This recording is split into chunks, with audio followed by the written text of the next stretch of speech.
Hey y'all. So, y'all know I rarely come out of the bushes anymore to make a YouTube video, but I had to for this topic, okay? Because it's absolutely ridiculous to me that this is still a debate going on after 5 whole years. But Jason Lee is dredging this up again, so I just wanted to give my 2 cents, okay? So I'm sure you'll remember that infamous altercation that went down in 2018 at the Harper's Bazaar party between Cardi B and Nicki Minaj, okay? That was the night that Cardi B threw a shoe at Nicki, and it started one of the biggest, if not the biggest, beef in hip hop history. And we all saw Cardi B leaving that party with this gigantic knot on her forehead that night. And 5 years later, people are still arguing about how did she get that knot on her head. So back when it happened, Nicki said that her friend Rah Ali had punched Cardi B repeatedly in the face, and that is how she got that knot. And there's no way I can lie about this because I guarantee you there is surveillance footage in the building where the assault took place. I also had my cameraman there. So just to clear everything up for people who don't know, Ra really beat Cardi's ass bad. Like really bad. And I'm not trying to, and I'm not trying to be messy. You went home and told people that security hit you.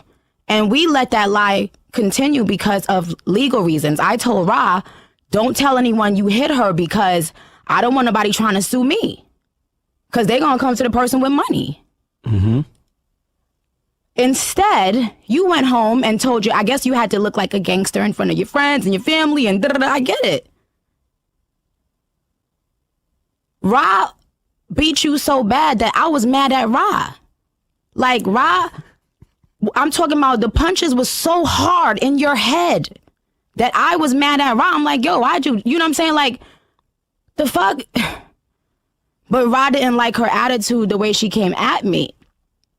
But I told Ra, like, yo, she didn't put her hands on me. But Ra just was like, yo, I couldn't take that chance. It looked like she was about to put her hand on you. And but when I mean, anybody that knows me knows I don't swear to God. I swear to God on my life. Ra held her head and punched her like, I don't know, 8, 9, 10 times. And I could hear it. And it was like, I'm talking about the hardest punches you've ever heard in your life. Now, Cardi B said that was a lie, and she explained that she got that knot because her security accidentally knocked her in her head while he was trying to intervene. One eternity later. Now, 5 years later, Jason Lee is bringing this up again, and he is saying that Rah Ali did knock Cardi B in the head, and that is how she got that knot. So there's this clip circulating from an interview that Jason Lee did with DJ Academics, and they're discussing the incident, and this is what Jason Lee said. If you remember, so when that happened, I called Raleigh as a friend, like, yo, let's get them all. That's your girl, that's my girl. Let's all get on the phone. Raleigh's like her goon, right? But I didn't know Raleigh was the one that had punched Cardi at the party. So I'm trying to Cardi get got punched? at the Harper Bazaar party when she had the knot on her head. I thought she just got hit with a shoe or something, like a No, fucking like rip-off. she was going at Nicki and Rod jumped in on that. Now, y'all, I don't know why Jason Lee chose today of all days to do this because it's Cardi B's birthday today. And he is supposedly Cardi B's friend. So I don't understand why he would put this out on her birthday, on a day that she's supposed to be enjoying herself and relaxing. He's getting her dragged all over social media because, of course, Nicki Minaj's fans, they are running with this and they are saying he is confirming the Rah Ali story. But y'all, this is my take on this whole thing, okay? It did not happen. First of all, y'all, let's just use common sense here, okay? Nicki's description of this incident, it just does not match up with the injuries that Cardi B had. Okay, because Nicki described it as, she being knocked in the head 8, 9, 10 times. It was so loud. It was the loudest punches you have ever heard. And this was Cardi B with one single knot on her head.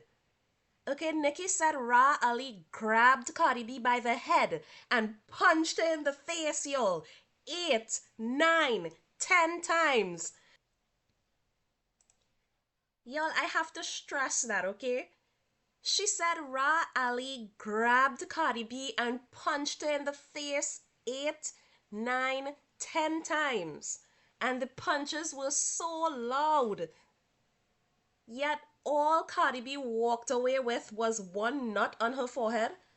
Her hair is still laid, not a single strand out of place. Now, I've never been in a physical fight, but I would assume if somebody grabs you by the head and they hold you in place long enough to pound your face 8, 9, or 10 times, what were they holding on to? Obviously, they're holding on to some part of your hair, right? Yet Cardi B left that party with her hair absolutely laid and one knot on her forehead, so it just doesn't seem realistic to me for the way that Nicki described it and the way that Cardi B looked after that altercation. Y'all, secondly, if somebody holds you down and they pound you in your face 8, 9, 10 times, I would expect to see a bruise. I would expect to see smudged makeup, something. Y'all, one knot on her head, it lines up more with Cardi B's story that a security guard elbowed her in the face by accident in the middle of the whole altercation.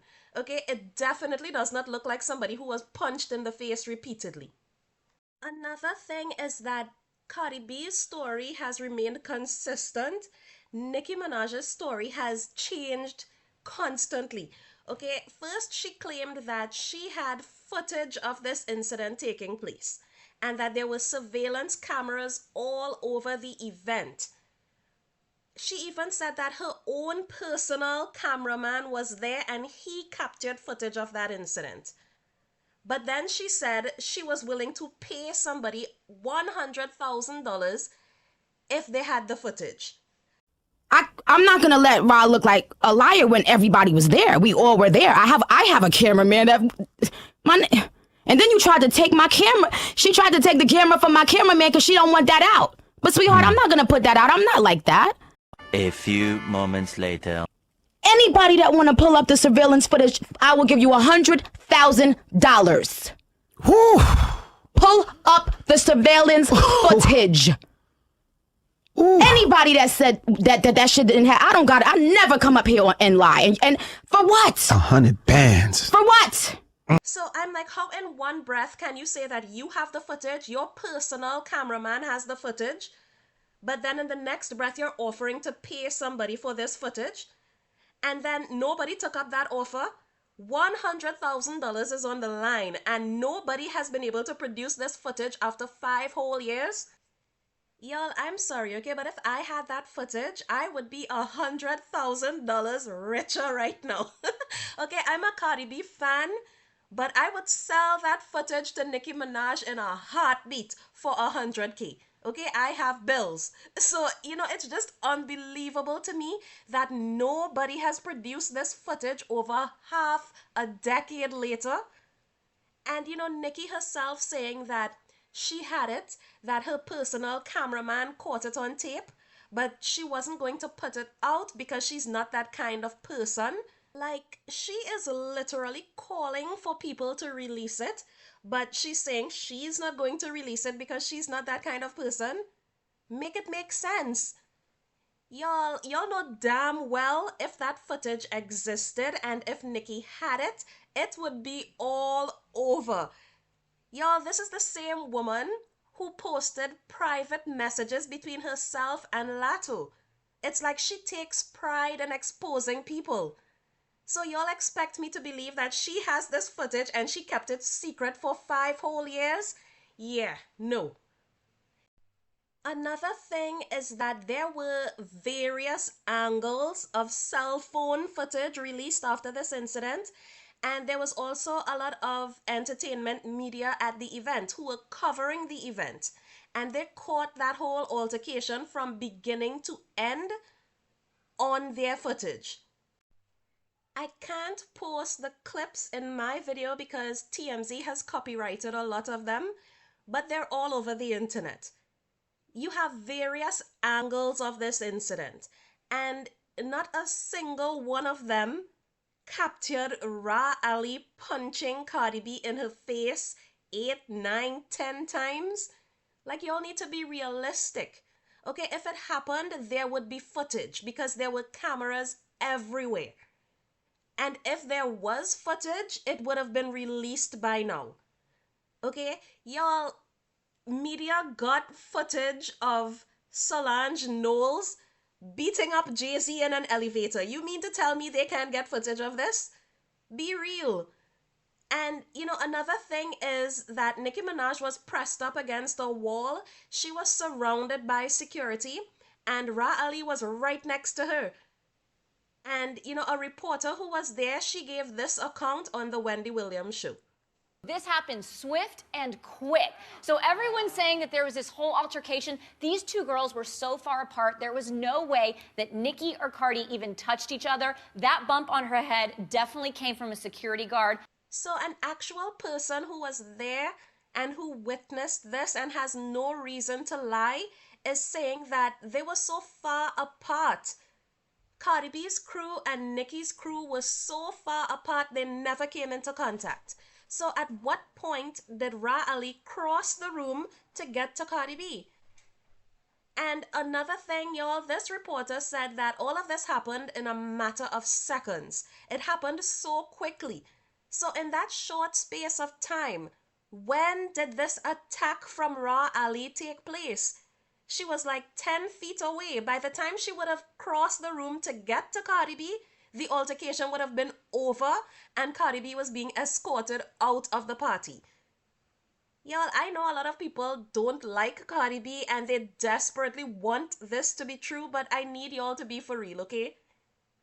That was a party full of cameras and eyewitnesses, and you mean to tell me nobody saw Rah Ali punching Cardi B except for Nicki?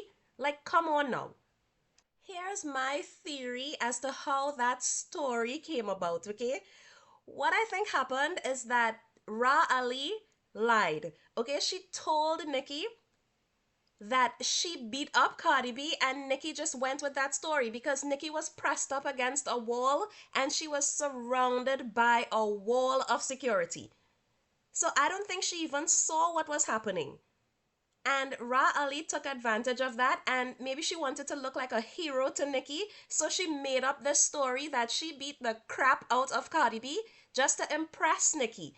And Nicki took her word for it because she just didn't see anything that was happening from behind her security. Y'all, I think Rah Ali made that whole story up. Okay? And what's funny is that Nicki also claimed that she told Rah Ali not to say anything about it because she didn't want to be sued. Y'all, but then she came right out and she said it publicly. So what changed? 1 minute you're saying you don't want that story getting out because you thought Cardi B would sue you, and then the next day you're spreading it all over. So be real, that's just another inconsistency in her story. Nothing about this story adds up, and the fact that it has been 5 whole years and not a single thing has come out to prove this, it just seals the deal for me, okay? Because y'all, nowadays celebrities can't even breathe too loud without somebody catching it on camera and making it go viral. So I just can't accept that this happened in a crowded room full of people, full of media with cameras. There were surveillance cameras at the facility. There were people filming with their phones and nobody caught this happening. I just don't believe it. So at this point, anybody believing this has no common sense. And I really think that it's unfortunate that Jason Lee chose to dredge this up on Cardi B's birthday. Now, he did try to do some damage control and he came out and he said it was taken out of context and he was trying to downplay it. But the fact is he chose to dredge this up and then he bragged about going viral. So who does that? Who does that to their friend on their birthday? Y'all, and this is another example of how blogs keep this beef going. And they do it because it's profitable. It brings clicks and views, so it will never stop. And Jason Lee has done stuff like this before, okay? And if I had a friend with a blog, I would expect them to support me, not to keep dragging me into mess and using my name to go viral at my expense. So I just feel like Jason Lee is a terrible friend. And I think Ken Barbie, he's actually the only blog I see that behaves like a friend. I think he and Cardi B, they had a friendship before the fame, so maybe that's why. But I always see him using his platform to, debunk the rumors about her and defend her and clear her name when stuff happens. And he gets a lot of hate for it, okay? It doesn't benefit him at all. He gets Nicki's fans in his comments attacking him, threatening him, calling him names, attacking his looks, his sexuality, everything. And he continues to use his platform to support his friend. And to me, that's what a friend does. Y'all, Jason Lee, he just demonstrated today that he's a horrible person and he's a horrible friend. Like with friends like him, who needs enemies, right? But a part of me feels like Cardi B can't distance herself from him because he's the type of person to spill all her secrets if she even tries to do that. So whatever he knows about her, he's going to use against her if she tries to cut him off. So I kind of feel like she's trapped in that friendship, if that makes sense. And she just has to take whatever he does. But he's a horrible person, okay? Today just sealed that for me. Jason Lee's a horrible person. But anyway, y'all, let me end this video. Those were my thoughts on this whole situation. So y'all let me know what you think in the comments. I'm out.